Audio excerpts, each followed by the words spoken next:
Irritable seems to be your default mood. So think about walking around with a toothache that nobody knows about, and the natural way that you'd interact with others given the uncomfortableness of the toothache.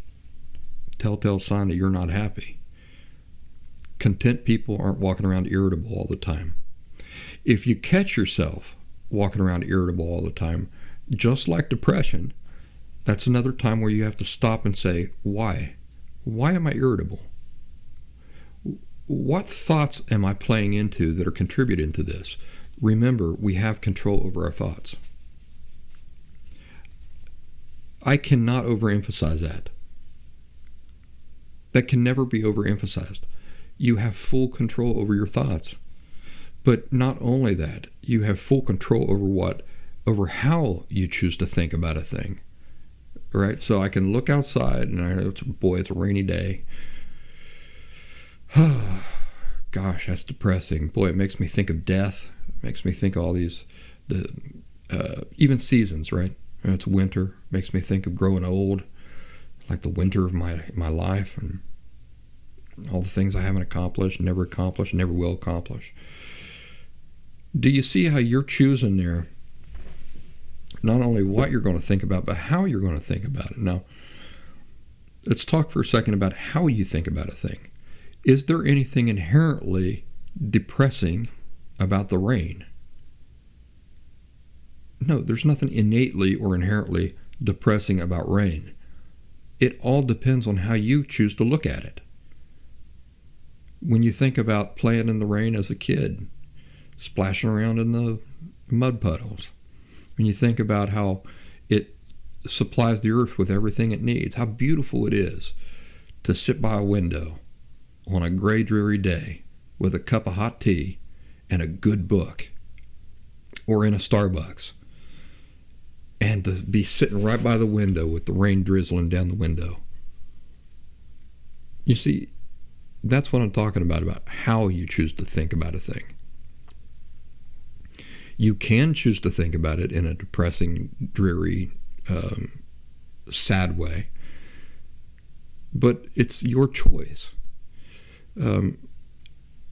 Like I say, there's nothing innately depressing about rain. We assign it that by choice. But we can just as well assign the rain positive thoughts. And neither one of them's right, neither one of them's wrong. It's just that one is constructive and positive and the other one is negative and destructive in most cases. You know, I'll never forget when my grandpa died, my mom's dad, Rut, the man I'm partly named after.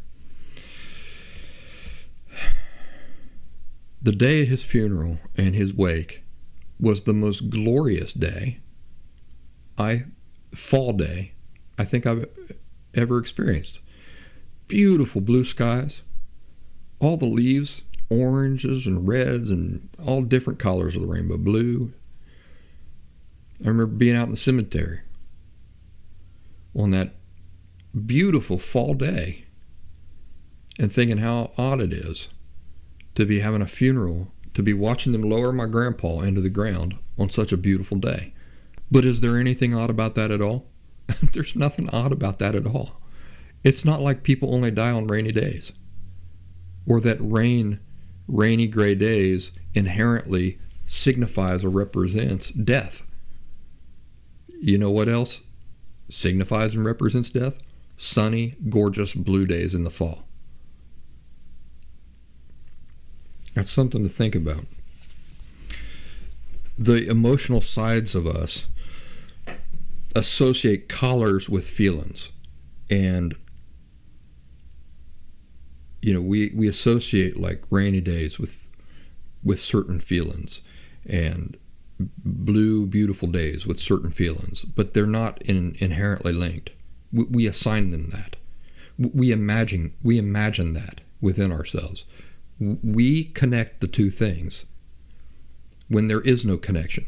There is no connection between rainy days and death, any more so than there is between snowy days and death, or beautiful blue days on the beach and death, in the tropics.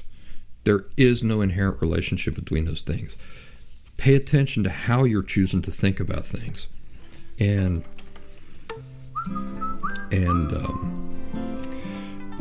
choose to think about different things. Or if you don't want to think about different things, choose to think about the same things in a different way. You have that power.